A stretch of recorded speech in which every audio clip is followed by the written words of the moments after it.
We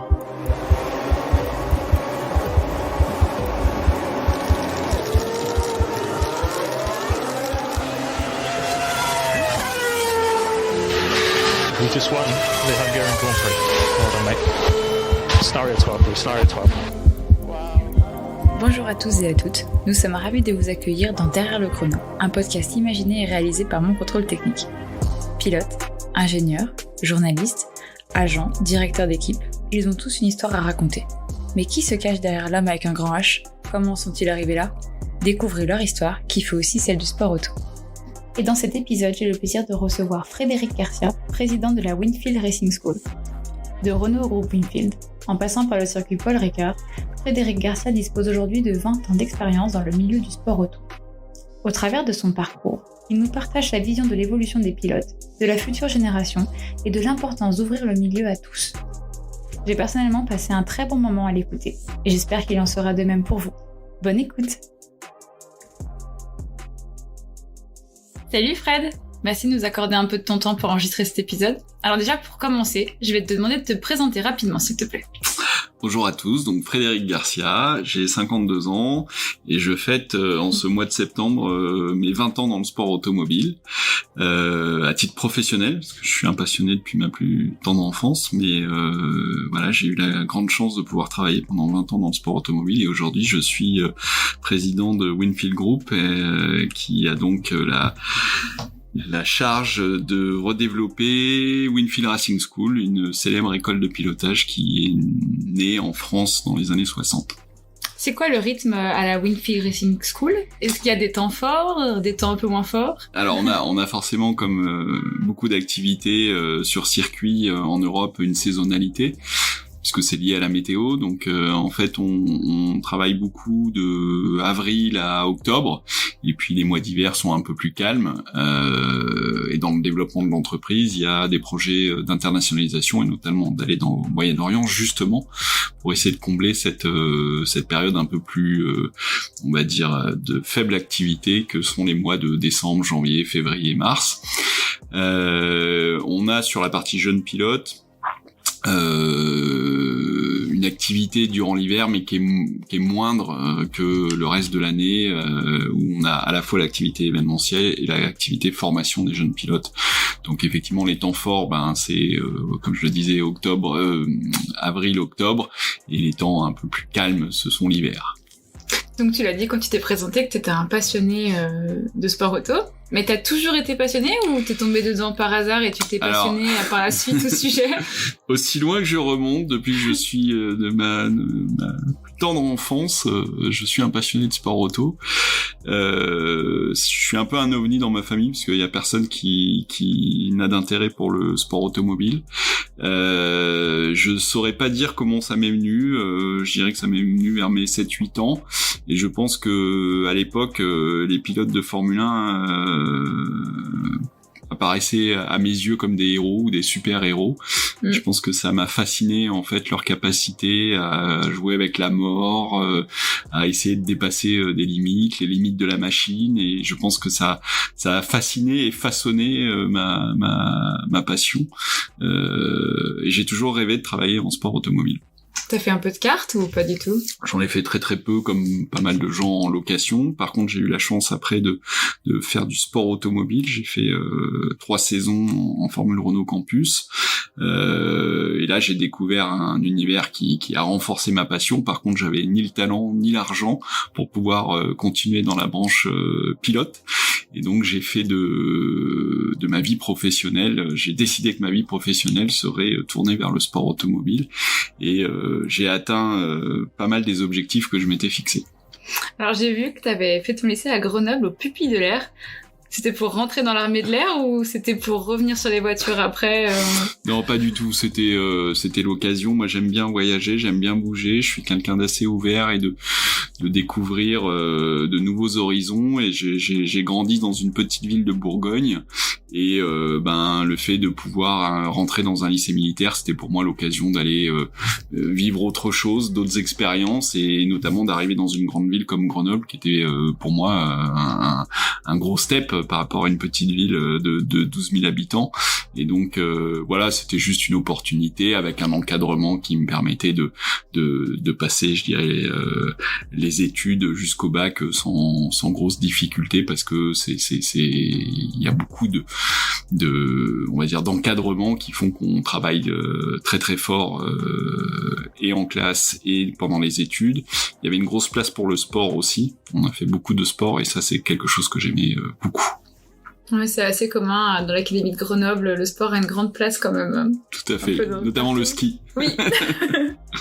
En 2001, du coup, t'as intégré le groupe Renault en tant que responsable communication pour l'écurie de F1, c'est ça, hein? Tout à fait. Comment ça s'est fait? Comment on intègre ce genre de poste? Je pense qu'à l'époque, il devait déjà y avoir quand même pas mal de prétendants pour un poste comme ça, non? Oui, alors en fait, ça s'est fait sur différents aspects. Donc avant, j'ai travaillé dans l'automobile, notamment dans le groupe Volkswagen Audi. Donc j'avais une culture distribution automobile. Et comme par ailleurs je courais et que j'étais moniteur de pilotage sur des opérations le week-end, notamment pour Oreca, parce que c'était vraiment ma passion, le sport automobile. Donc on démarre pas forcément directement dans le sport automobile quand on travaille en matière de marketing et de communication. Donc le fait de pouvoir être moniteur de pilotage, c'était un moyen de garder un lien avec le sport auto. Et j'ai appris que donc suite au retour annoncé par Renault sur le fait qu'ils allaient revenir à 100% en tant qu'écurie, qu'il y avait des postes qui se créaient bien évidemment, et j'ai postulé une candidature spontanée. La seule chose, c'est que j'ai fait un petit dossier qui devait faire à l'époque 5-6 pages sur ma vision de ce que devrait être la communication de Renault en Formule 1. Et a priori ça a plu.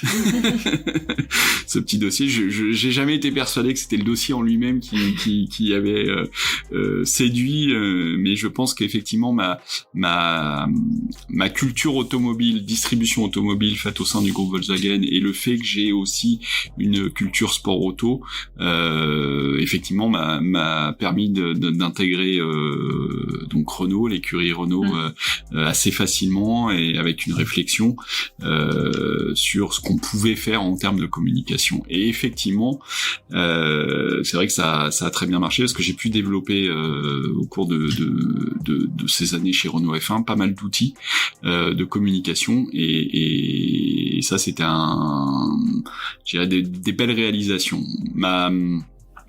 Mon credo, qui est toujours mon credo 20 ans après, c'est de partager ma passion. Je suis un vrai passionné de sport auto et de Formule 1 en particulier, et de pouvoir intégrer le milieu professionnellement, mais de garder cette, je dirais, je sais pas si on peut dire naïveté, mais ce regard toujours très positif sur le sport, et d'essayer de le partager. Et du coup, j'ai créé des outils. À l'époque, on a créé le fan club. On a eu jusqu'à 12 000 membres. On les emmenait visiter l'usine à Enstone en Angleterre, à Viry-Châtillon pour les moteurs, sur les circuits, notamment lors des séances d'essai. À côté de ça, j'avais créé un autre programme qui s'appelait le Filit, où on mettait les gens au volant d'une Formule 1. Voilà, c'est vraiment toutes les actions de communication que j'ai pu mener à l'époque étaient tournées sur le fait de je suis passionné de sport auto et de Formule 1 et j'ai envie de partager ça. Donc toi, t'allais sur toutes les courses déjà à l'époque ou... Non, je faisais à l'époque, il y avait beaucoup de moins de Grands Prix qu'aujourd'hui, il y en avait à peu près 16 sur la saison, je devais en faire entre 8 et 10, quoi. Majoritairement en Europe. Et on sait que un peu le chargé de com, c'est celui qui s'active un peu dans l'ombre, justement pour faire ressortir les jolies facettes de toutes les marques. Du coup, en tant que chargé de communication, en F1, est-ce qu'il y a des choses qu'on cache? Est-ce qu'il y a des choses qu'on fait ressortir plus que d'autres? Alors forcément, il y a des choses qui sont un peu cachées, parce qu'il y a beaucoup de discussions internes, et on peut pas sur la partie technique notamment, par exemple, on peut pas trop dévoiler de choses. Après, on choisit des angles. Je me souviens à l'époque de Renault, sur les premières années, il y avait un moteur qui était avec un angle très ouvert à 110 degrés. On n'a jamais su exactement si c'était 110, 108, 111. On avait pris en communication le parti de dire que c'était 110 degrés, par exemple. Voilà. La réalité, je crois qu'il était un peu plus faible en termes d'ouverture et d'angle, mais voilà, donc on fait des choix en communication à un moment donné, mais on s'y tient sur la communication, et on peut pas tout dire, bien évidemment. Et il se trouve que Aujourd'hui, je pense que c'est ce qui est intéressant sur certaines personnalités, et un Kimi Raikkonen qui va quitter la F1 à la fin de l'année fait partie des personnalités qui ont été assez attractives parce que c'était des personnalités assez brutes et qui disaient un peu ce qu'ils pensaient. Et c'est vrai qu'en communication, on peut parfois avoir tendance à essayer de lisser un petit peu les messages, mais globalement, Renault F1 a toujours été une équipe qui était quand même assez ouverte. À l'époque, il y avait un patron qui s'appelait Flavio Briatore, et Flavio avait, comme tout le monde, beaucoup de qualités et quelques défauts. Mais dans ses grandes qualités, c'est qu'il avait vraiment conscience que les fans sont au cœur du sport en lui-même, et que il faut que le public suive, et que pour le public suive, il faut essayer d'ouvrir un peu les portes de l'écurie et avoir une certaine image. Moi, je me souviens, c'était l'équipe, il y avait la musique dans les garages. À l'époque, ça se faisait pas du tout. Voilà, bon, il y a toute une culture en fait d'ouverture et qu'on a pu développer, notamment avec le club Renault F1 Team à l'époque, où vraiment de lever le voile sur un certain nombre de parties de l'écurie, visiter l'usine, des choses comme ça, des choses qui habituellement se faisaient pas, notamment pour les fans. Et ça, je pense que c'était dans l'exercice de communication, ça correspondait parfaitement à mes valeurs, avec cette volonté de partager ma passion. Et ça, c'est génial de pouvoir trouver une équipe dans laquelle on peut à la fois, je dirais, se sentir intégré et réaliser ses rêves professionnels, mais en même temps être en phase avec ses propres valeurs, qui est d'ouverture. Est-ce que la F1, c'est vraiment un vecteur de vente pour les constructeurs de voitures ? Alors un vecteur de vente automobile, je dirais non, parce que là, c'est pas le fait qu'on gagne le dimanche qui va faire que le lundi il y a plus de monde qui viennent dans les concessions commander une voiture. Je pense que ça serait un peu simpliste d'avoir cette vision-là. Par contre, je pense que ça renforce effectivement on va dire le message et l'image de marque de l'entreprise. Quand Renault gagne en 2005-2006 le championnat du monde avec Fernando Alonso, faut se souvenir qu'à ces périodes-là, les constructeurs impliqués en F1, c'était Jaguar, c'était Toyota, c'était BMW, c'était Mercedes, Ferrari bien évidemment, Honda. Donc il y avait de la concurrence, et que Renault soit capable, constructeur généraliste, soit capable de produire une équipe de F1, une voiture et un moteur qui puisse gagner le championnat du monde, prouver que l'entreprise en elle-même a des ressources technologiques intéressantes. Voilà, c'est plutôt l'image globale de l'entreprise qui est mise en avant que un lien direct avec la commercialisation des véhicules. Après Renault, t'es parti pour intégrer le circuit Paul Ricard, à la tête de la communication et du marketing à nouveau. C'était quoi ton rôle à ce moment-là ? C'était de développer le circuit. En fait, avait rouvert, le circuit a fermé ses portes en 1998, a été racheté par Bernie Ecclestone. Pendant 4 ans, il y a eu des travaux. Il a rouvert au public en 2002 et c'était le renouveau entre guillemets du circuit. Donc moi, quand je suis arrivé en 2007, il fallait un peu redynamiser. Il y avait la location de la piste, mais il fallait essayer de redynamiser un petit peu l'image du circuit. Et je me suis attelé à cette tâche après mes expériences chez Renault F1, où j'avais vécu de très belles années et où j'avais aussi besoin à un moment donné, comme on voyage beaucoup, c'est une vie un peu particulière, la Formule 1, j'avais aussi besoin de mettre une petite pause dans cette vie professionnelle. Et le circuit m'a offert cette possibilité de mettre tout ce que j'avais appris et toute l'expérience au service du renouveau en fait du circuit Paul Ricard, qui a petit à petit réouvert ses portes au public, aux entreprises, pour des séminaires, etc.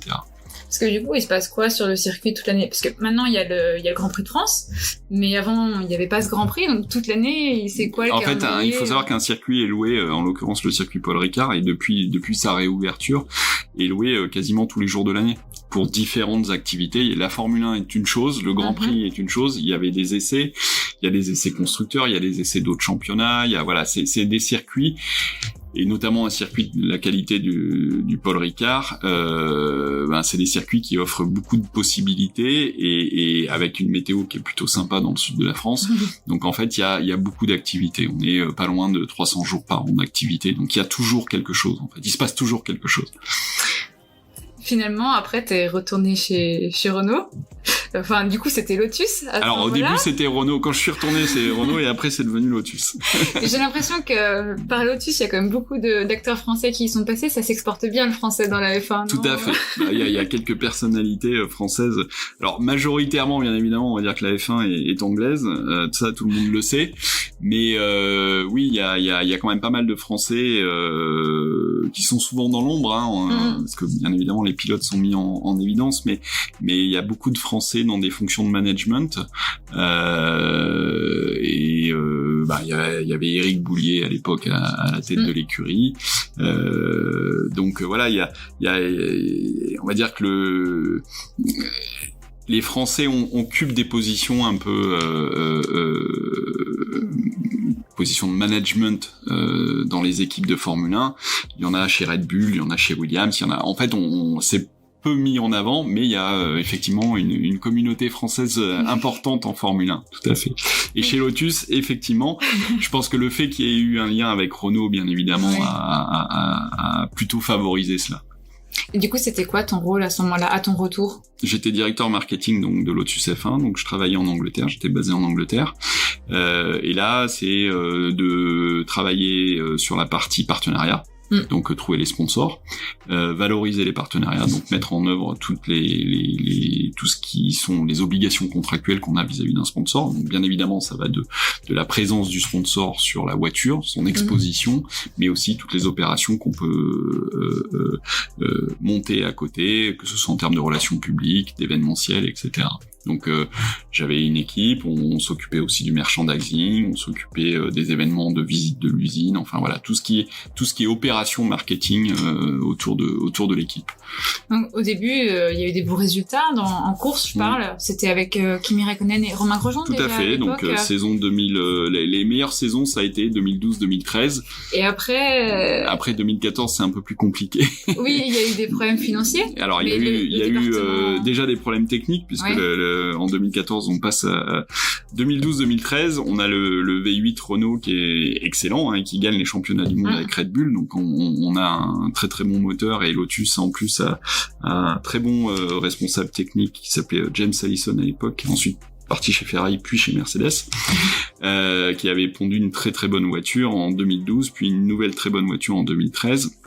Et là, on se bat régulièrement devant. En 2012, je crois que Kimi Räikkönen finit troisième du championnat. C'était l'année où il revenait en Formule 1. Donc de très belles années, avec un des plus petits budgets de la Formule 1, mais avec la capacité de se battre contre les grandes équipes. Donc ça, c'était vraiment génial, et j'ai vraiment un très très bon souvenir de cette période-là.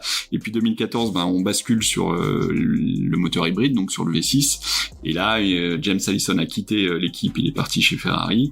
Et là, on a une année très très compliquée. Kimi Räikkönen est aussi parti chez Ferrari. On est avec Pastor Maldonado et Romain Grosjean, et c'est une année difficile parce que techniquement, on n'est pas au meilleur niveau, et que effectivement, il y a des problèmes financiers parce que le sponsoring ne rentre pas assez d'argent, et les propriétaires de l'équipe décident aussi de ralentir leurs investissements. Donc c'est une période un peu compliquée. C'est une période où je prends la décision de quitter l'équipe à la fin de la saison 2014 pour me consacrer à un projet que j'avais, qui était de recréer en fait la Winfield Racing School. Et je dois dire que quand j'étais en école de commerce, j'avais un but, c'était d'être directeur marketing d'une équipe de F1.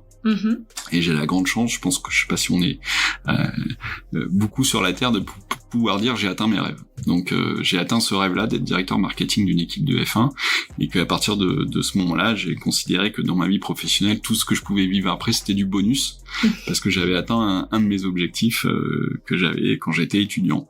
Et donc je décide de quitter Lotus à la fin de la saison 2014, parce que la F1 est une vie très excitante, mais très difficile. Je pense que les gens réalisent pas à quel point c'est difficile pour les membres des équipes de parcourir le monde. La fatigue, beaucoup de stress, et quand on sort d'une saison aussi compliquée que la saison 2014, il y a un phénomène de ras-le-bol. Moi, j'avais eu la chance de vivre la période Renault où on a été champion du monde avec Fernando en 2005-2006. Ensuite, la période, notamment, comme je le disais tout à l'heure, 2012-2013 avec Lotus, où on gagne des courses avec Kimi, on fait des podiums avec Kimi et Romain. être en F1 pour être en F1, c'est pas un objectif en soi. C'était plus un objectif en tout cas pour moi. Et donc je décide de quitter l'équipe parce que voilà, c'est beaucoup de sacrifices. C'est une vie professionnelle, comme je disais, très excitante, mais on se rend pas compte à quel point ça demande aussi beaucoup de sacrifices humains. Et donc je décide de mettre un stop à cette aventure-là et de me lancer corps et âme dans une nouvelle aventure qui est donc la renaissance de Winfield Racing School.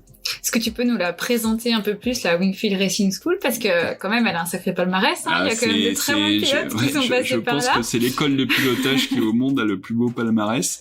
Donc c'est une école de pilotage qui a été créée en 1964 à Manicourt par une famille anglaise qui s'appelle les Knight, sur la base d'un processus qui existait déjà en Angleterre et qui s'appelait à l'époque les écoles Jim Russell. Il faut savoir dans les années 60, le karting n'était pas aussi connu qu'aujourd'hui, donc il y avait peu de pilotes qui démarraient leur carrière par le karting et qui démarraient à 18 ans avec des monoplaces. Il fallait avoir 18 ans et son permis pour être en école de pilotage. Donc on n'est pas du tout dans le même schéma qu'aujourd'hui. Et donc l'école est créée en 1964. Et je dirais que les plus grands noms du sport automobile français sont passés par l'école Winfield, parce qu'ils ont créé 64 Manicourt. Après, en 72, ils se sont installés au Paul Ricard, donc ils avaient 2 écoles, Manicourt et Paul Ricard. Et les plus grands noms français, Alain Prost, Patrick Tambay, Jacques Lafitte, Olivier Panis, Jean Alési, les plus grands noms français de la F1 sont passés par l'école Winfield. Des noms aussi étrangers, Damon Hill, champion du monde, est passé par la Winfield en formation. Donc cette école avait un vrai palmarès, une vraie histoire.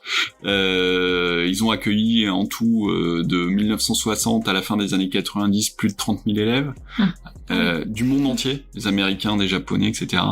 Et moi, j'ai toujours eu une affection particulière pour la marque Winfield, pour l'école, parce que j'ai une petite anecdote, c'est que j'ai fait moi-même l'école de pilotage Winfield.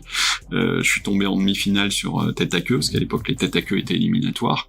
Et McNack, un des directeurs de l'école à l'époque, m'avait dit, il faut que tu t'aguerrisses, tu manques de compétition, de combativité, il faut que tu t'aguerrisses. Et j'étais retourné le voir quelques mois après en lui disant, j'ai la possibilité de participer à des courses de motoneige, est-ce que vous me sponsoriseriez? Et donc j'étais étudiant et il m'avait dit ok, et il m'avait sponsorisé. Et ça m'a permis de faire des courses de motoneige et de gagner en 91 la Trans-Laponie, donc en Finlande, un raid en motoneige qui faisait 1000 km. Et donc j'avais un lien affectif avec la marque parce qu'il n'était pas obligé de faire ça, Mike, à l'époque. Et ça m'avait profondément touché. Et j'ai été très triste à la fin des années 90, début 2000, quand j'ai vu que la marque, en fait, l'école de pilotage s'arrêtait. Et je m'étais toujours dit, j'aimerais la ramener sur le devant de la scène. Et donc en 2014, quand je décide de quitter Lotus, je me dis allez, c'est le moment. On rachète la marque et puis on relance l'activité. C'est ce qui s'est passé. Donc en 2015, on rachète la marque Winfield. Donc là, il y avait plus d'activité depuis 2002. Et on décide de relancer toute l'activité. Alors, comme je le disais tout à l'heure, le modèle a totalement évolué, puisque aujourd'hui, on forme des jeunes qui ont 14-15 ans, et pas 18 ans avec le permis, qui ont déjà 3, 4, 5 ans de karting. Donc on est sur des schémas un peu différents.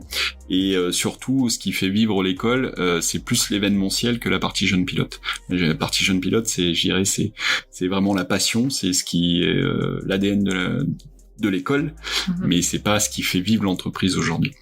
Ce qui fait vivre l'entreprise, c'est le F1 Driving Experience, c'est ce qui permet à des clients qui ont aucune expérience de conduite, en fait, de conduire une voiture de Formule 1, des stages de formation, enfin des baptêmes un peu, c'est ça? Alors non, ils prennent le volant. Donc ça, c'est le pari un peu fou alors que c'est un programme que, comme je l'ai dit tout à l'heure, j'ai lancé chez Renault F1 qui s'appelait le programme Philippe, où l'idée était effectivement de faire découvrir le pilotage d'une monoplace. Du coup, je fais le pari avec le F1 Driving de dire ça va être le fonds de commerce de l'école, c'est cette activité-là. Encore une fois, on est dans le partage de la passion, c'est de faire découvrir le pilotage d'une monoplace et Et qui plus est, de ce qu'il y a de plus extraordinaire, qui est de piloter une F1.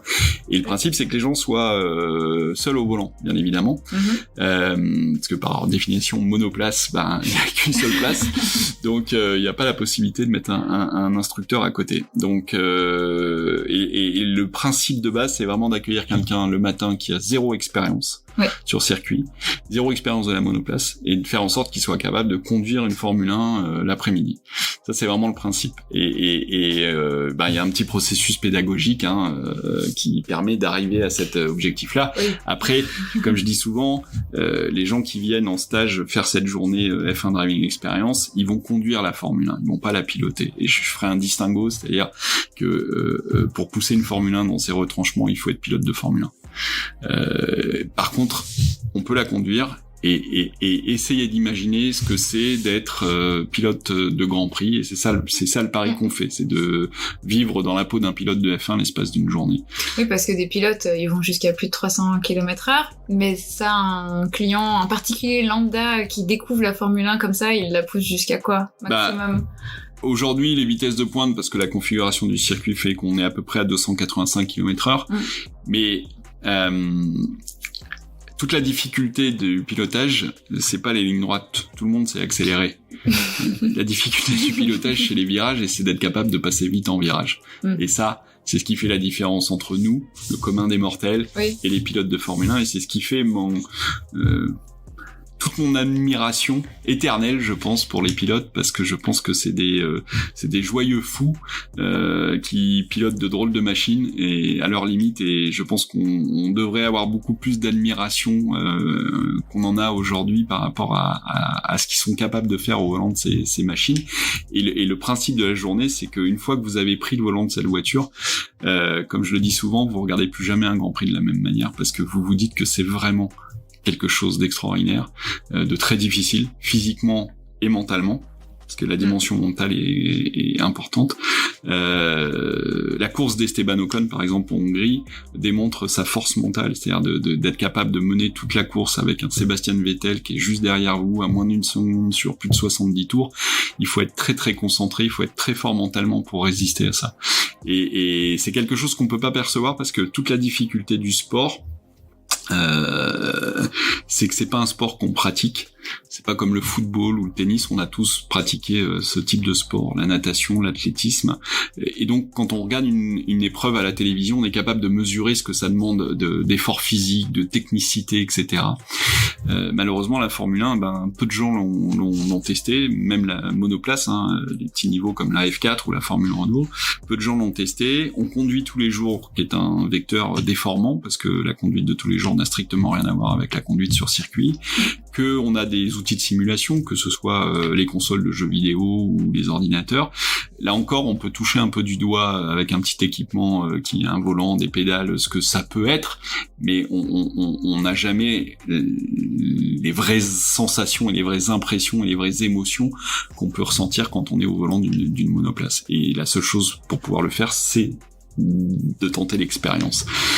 Et c'est en ça que ça donne une vision un peu différente, et pour ça que je dis que c'est cet outil-là, il est génial, parce que ça vous donne une autre vision sur le métier de pilote de F1 et de ce que c'est, de l'intensité que ça demande quand on conduit, et de réaliser qu'effectivement ils poussent ces autos à leur maximum pendant 50, 60, 70 tours. Comme je dis souvent, essayez de vous imaginer 2 heures à Singapour de nuit, même si la piste est éclairée, avec l'humidité, la chaleur, etc.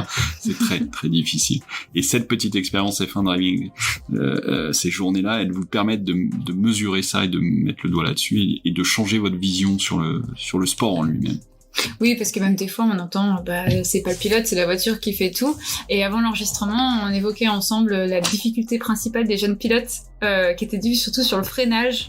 Mais c'était pas forcément mental, c'était aussi physique, tu me disais. Tout à fait. On se rend pas compte, parce que comme on voit pas le travail. Encore une fois, si vous regardez un marathonien, vous le voyez courir, vous imaginez ce que c'est, parce que tout le monde a au moins fait un footing une fois dans sa vie, et donc on peut se dire effectivement que c'est difficile. Un pilote, il est assis dans son cockpit, donc on voit pas tout le travail physique. Et par exemple, quand il s'agit de mettre 100 barres de pression sur une pédale de frein pour freiner le plus tard possible, c'est pas si simple que ça, et puis c'est beaucoup de force physique qu'il faut mettre et répéter à chaque gros freinage, et ça pendant des tours et des tours et des tours. Donc on réalise pas ça, et le facteur humain il est pour moi prépondérant, et je vais le redire une nouvelle fois, mais j'ai beaucoup d'admiration pour les pilotes parce que ils ont cette capacité à faire la différence, et on le voit bien hein, au sein d'une équipe comme Mercedes, Hamilton et Valtteri Bottas, ben c'est pas les mêmes pilotes. Il y en a un qui est champion du monde et il y en a un qui ne le sera sans doute pas. Donc le facteur humain, in fine, il est important. Et je voudrais aussi parler de Robert Kubica. Robert Kubica, on n'a pas assez mesuré son retour en F1. Robert, il peut pas utiliser son bras droit. Les performances qu'il a fait en Formule 1 en étant à moins d'une demi-seconde régulièrement d'un George Russell, qui est aujourd'hui comme la nouvelle coqueluche, hein, qui va être l'équipier de Lewis Hamilton l'année prochaine en 2022, se dire que on a un pilote comme Robert qui conduit d'une main finalement, et qu'il est seulement à une demi-seconde de son coéquipier qui est potentiellement un futur champion du monde, ben c'est une vraie performance, et c'est une performance physique et mentale. Et ça, je pense que malheureusement, on le perçoit pas assez, ou en tout cas, c'est pas assez mis en exergue par les médias, notamment, parce que c'est, encore une fois, c'est pas un sport que les gens pratiquent, donc on réalise pas l'exploit que c'est. Voilà. Et que le facteur humain fait la différence. Vraiment. On l'a vu avec Vettel et Weber au sein de la même équipe. On l'a vu historiquement avec l'intensité des duels entre Senna et Prost. On le voit aujourd'hui avec l'intensité du duel qu'il y a eu entre Lewis Hamilton et Nico Rosberg. Voilà, c'est l'humain, à un moment donné, on a beau être dans un sport extrêmement technologique, l'humain reste le facteur clé de succès. Que ce soit au niveau de l'équipe ou au niveau du pilote. Du coup, en cible, donc c'est les jeunes pilotes, le particulier qui veut venir s'essayer à la F1, et puis à côté de ça, il y a aussi le volant Winfield et le trophée Winfield. Donc ça, c'est des programmes pour les jeunes pilotes, pour la sélection. On part du principe que le sport auto est un sport qui coûte cher et qu'il faut essayer d'aider les jeunes qui ont du talent. Donc on a mis en place ce qui est finalement été en place historiquement à la Winfield, c'est-à-dire un système de formation et de sélection de pilotes à qui on offre ensuite une saison en championnat de France F4. Alors le Covid nous a malheureusement été, je dirais, été un peu violent, et on a dû pour l'instant suspendre les épreuves de sélection qu'on appelle volant et trophée Winfield. Mais par exemple sur 2018-2019, des volants et trophées, ben on a eu Caio Collet qui est aujourd'hui en F3 international, Théo Pourchère qui est en F2 et qui est un excellent pilote, Arthur Leclerc, le frère de Charles, on a eu Isaac Adjar qui est aujourd'hui pilote Red Bull. Voilà, on a formé ces jeunes pilotes-là, donc on s'est vraiment réinscrit dans la mouvance de l'historique Winfield Racing School. Et fort de ce savoir-faire, on a la chance aujourd'hui que la FIA nous confie depuis l'année dernière, donc depuis 2020, le programme de sélection des jeunes filles pour essayer de détecter effectivement une pilote féminine qui soit l'égale des garçons et qui puissent battre les garçons à plat de couture. En tout cas, on l'espère. Non, moi aussi, j'espère que ça arrivera un jour. Tu penses qu'une école de pilotage française en France, ça pourrait aider à découvrir encore plus de jeunes pilotes français et les propulser en F1 ? Tu penses que grâce à ça, on arrivera à créer de nouveau des grands pilotes comme Alain Prost, Jean Alesi ? Je dirais aujourd'hui, on a le cas avec Théo Pourchère, hein, qui est un excellent pilote et qui devrait arriver en Formule 1, sans doute pas en 2022, mais en 2023. Alors après, l'école, elle est plus internationale, parce que je pense qu'aujourd'hui, il faut avoir une vision supranationale, et que on essaie aussi de donner leur chance à des pilotes indiens, indonésiens, brésiliens, sud-américains. Enfin voilà, il faut avoir une vision un peu plus, le monde est effectivement plus global, et l'objectif de l'école, c'est pas forcément de trouver le nouveau Alain Prost français, mais d'essayer de trouver des pilotes, des talents qui viennent de différents horizons. Du coup, vous avez aussi monté un partenariat avec Renault la Winfield Racing School. Ça aussi, c'était pour essayer d'apporter plus de jeunes talents, de reprendre les talents de Renault peut-être ou... Non, alors aujourd'hui le partenariat avec Alpine, enfin parce que c'est plus Renault, oui, c'est Alpine F1 Team, il est plus majoritairement sur le F1 Driving que sur la partie jeune pilote. D'accord. Il se trouve qu'il y a des liens, comme par exemple Caio Collet, qui a donc été volant Winfield 2018, qui a ensuite gagné le championnat de France F4 2018, a intégré la Renault et donc la Alpine Academy. Mais sur les jeunes pilotes, on a des discussions, mais il n'y a pas de partenariat. Le partenariat, il est vraiment sur la partie événementielle, donc sur la partie F1 Driving Experience. Ouais, donc c'est un peu le programme que tu avais créé chez Renault. Exactement, tout à fait. Que tu as recyclé là et que vous reprenez. Exactement. Et qu'on fait aussi pour d'autres équipes. On a travaillé pour Williams et pour d'autres. Est-ce qu'il n'y avait pas aussi une part de séduction des particuliers pour les faire renouer un peu avec la F1 ? Parce qu'à un moment, on sait qu'il y a eu une baisse d'audience, une baisse d'intérêt du grand public et qu'il y a eu une opération séduction qui a été lancée un peu par la FIA. Alors, aussi. je dirais aujourd'hui que l'opération séduction, je pense qu'elle vient surtout de Netflix. Je crois que les séries F1 sur Netflix sont très bien faites. Moi, pour avoir vécu la F1 de l'intérieur, je les trouve très bien faites et très représentatif de la réalité de ce qui se passe entre deux grands prix. Oui. Et des enjeux qu'il y a et des différentes discussions éventuellement polémiques qui peuvent se naître de la compétition. Donc pendant ça, elle est très bien faite et je pense qu'elle est capable effectivement d'attirer un public jeune. Et ça, c'est c'est une vraie chance, je pense, pour la F1 d'aujourd'hui. Après, le duel qu'on est en train de vivre cette année entre Verstappen et Hamilton est aussi une chance parce que c'est aussi de montrer que c'est pas toujours les mêmes qui gagnent et ça, c'est intéressant et que justement la voiture fait pas tout. Donc voilà. Après la partie séduction, moi mon rêve, si j'en avais un, ça serait de pouvoir effectivement permettre à tous les gens un jour de monter dans une monoplace et de découvrir ce que c'est que le pilotage sur circuit. D'ailleurs, je crois qu'il y avait une interview de Lewis Hamilton qui disait que si tout le monde pouvait découvrir ce sport-là de l'intérieur, ça serait vraiment le sport le plus fascinant au monde, parce que une fois que vous avez testé une monoplace, vous réalisez ce que c'est. Voilà. Et ça, j'aimerais pouvoir le réaliser. Malheureusement, faire rouler une voiture sur un circuit, ça coûte de l'argent. Oui. Ça coûte un peu plus cher que d'acheter un maillot de bain pour aller nager dans une piscine. Et que c'est un rêve qui est pas forcément réalisable. Mais effectivement, on a, nous, cette volonté quand même d'essayer de démocratiser. Alors démocratiser est un mot peut-être un peu fort parce que les prestations restent encore à des prix assez élevés, mais en tout cas d'essayer d'aller vers un plus large public et de faire découvrir ces sensations-là. Et on a la chance d'avoir une clientèle qui vient du monde entier pour vivre ces expériences avec nous. Tu parlais de Netflix juste avant. Est-ce qu'il y a des gens qui sont pris et qui ont été piqués par la passion justement de la F1 en regardant la série et qui demandent à faire des essais à conduire une voiture ou pas ? Alors, j'ai pas de lien direct aujourd'hui. Okay. Ce qui est sûr, c'est que la série Netflix, et je pense, comme je le disais tout à l'heure, auprès d'une population plus jeune, en tout cas, elle a rajeuni le public, parce que le public de la F1, traditionnellement, c'est plutôt des vieux comme moi qui avons vécu les beaux duels Senna-Prost. Mais aujourd'hui, justement, la série Netflix permet de rajeunir l'audience, le public. Donc ça, c'est une bonne chose. J'ai pas eu de lien aujourd'hui en direct entre la série et le fait qu'on ait une clientèle particulière qui vienne vivre des expériences avec nous, notamment sur les 2 dernières années avec le Covid, ça a été un peu plus délicat.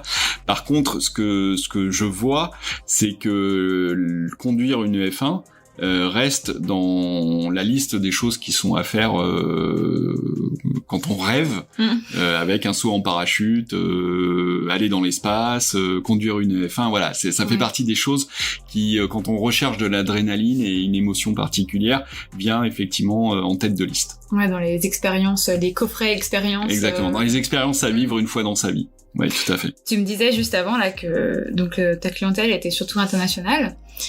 Avec la crise du Covid, la conduite, une école de pilotage, c'est quand même assez difficile à digitaliser. Comment vous avez fait ? On n'a pas digitalisé parce que ça se digitalise pas, malheureusement. L'expérience, c'est quelque chose qui se vit. On a beau essayer de développer des outils de simulation et de la vidéo online, des choses comme ça, on ne remplace pas l'expérience en elle-même. Donc c'était, ça a été 2 années très compliquées, et comme je disais, en plus avec une clientèle plutôt internationale qui finalement peut difficilement voyager, ça a été très compliqué. Alors on a développé, on s'est adapté, on a développé de nouvelles activités autour du sport automobile et des activités de séminaire, des activités où on fait des track days pour les monoplaces, pour les équipes professionnelles, parce que finalement on s'aperçoit qu'il n'y en a pas tant que ça, des séances d'essai pour les monoplaces. Donc voilà, on a développé des nouvelles activités, en gardant au cœur de notre mission, je dirais, cette envie de partager notre passion pour le sport automobile, et notamment sur la partie séminaire, d'accueillir des gens qui sont pas du tout du monde de l'automobile pour leur faire un petit peu découvrir cet univers de l'intérieur. Est-ce que vous travaillez un peu sur une version du futur où il y aurait une partie de digitalisation pour pouvoir justement s'adapter si jamais ça recommençait ou... Alors, il y a 2 aspects sur le futur. Il y en a un, c'est l'internationalisation de l'école, puisqu'aujourd'hui on a une seule base qui est au Paul Ricard, donc en Europe. L'idée, c'est d'aller aux États-Unis, au Moyen-Orient, en Asie, développer la Winfield. D'une, parce que si ça devait recommencer, que les frontières se refermaient, que les voyages soient compliqués d'un continent à l'autre, le fait d'être présent sur chaque continent devrait nous permettre de continuer à travailler. Donc ça, c'est un axe. Et effectivement, il y a un axe sur la partie digitalisation qui serait plutôt entre continuer notre mission de formation vers le e-sport. Ouais. Donc sur des tutoriels e-sport, et également du tutoriel track day, parce qu'on s'aperçoit qu'aujourd'hui il y a beaucoup de gens qui viennent faire parce qu'ils ont une voiture un peu sportive, des journées sur circuit, mais qui n'ont pas forcément eu la formation au pilotage que cela nécessite, et par conséquent l'idée de faire une espèce de université en ligne pour apprendre à piloter sa voiture sur le circuit Paul Ricard, le circuit de Manicourt, le circuit de Spa, enfin voilà, d'arriver à faire ça. Donc ça, c'est des projets. On n'a pas encore eu le temps de les mettre en œuvre, mais oui, ça fait partie des choses qu'on souhaite faire. Maintenant, ça ne sera que on va dire des étapes vers l'expérience qui reste de conduire sur un circuit. Et là, c'est quoi les prochains temps forts pour la Winfield ? Oula, on a un mois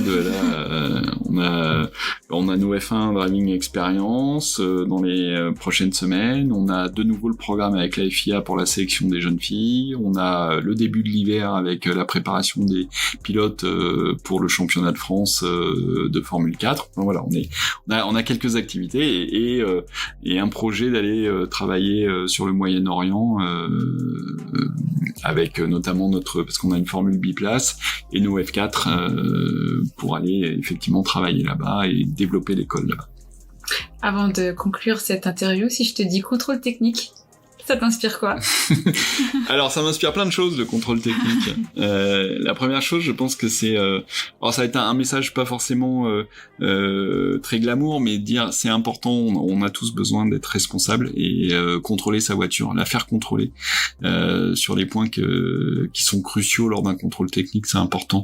La sécurité de tout le monde sur les routes passe par le fait d'être responsable nous-mêmes au volant bien évidemment, mais aussi en s'assurant que notre voiture elle est en bon état de marche, que les freins notamment marchent bien, que son fonctionnement marche bien, qu'elle pollue pas, parce qu'il y a une dimension écologique également. Voilà, et donc ça m'inspire effectivement cette responsabilité qu'on doit avoir individuelle pour le bien collectif. Merci beaucoup Fred. Merci beaucoup. Je te dis peut-être à bientôt. À bientôt. Pour reparler un peu de la Winfield et le nouveau temps fort. Avec plaisir. Merci. Merci. C'est déjà la fin de cet épisode. Si vous ne l'avez pas déjà fait, abonnez-vous à notre chaîne pour ne pas manquer la sortie du prochain. Merci à Frédéric Garcia pour le temps qu'il nous a accordé. Merci à vous de nous avoir écoutés. Je vous donne rendez-vous très vite avec un nouvel épisode.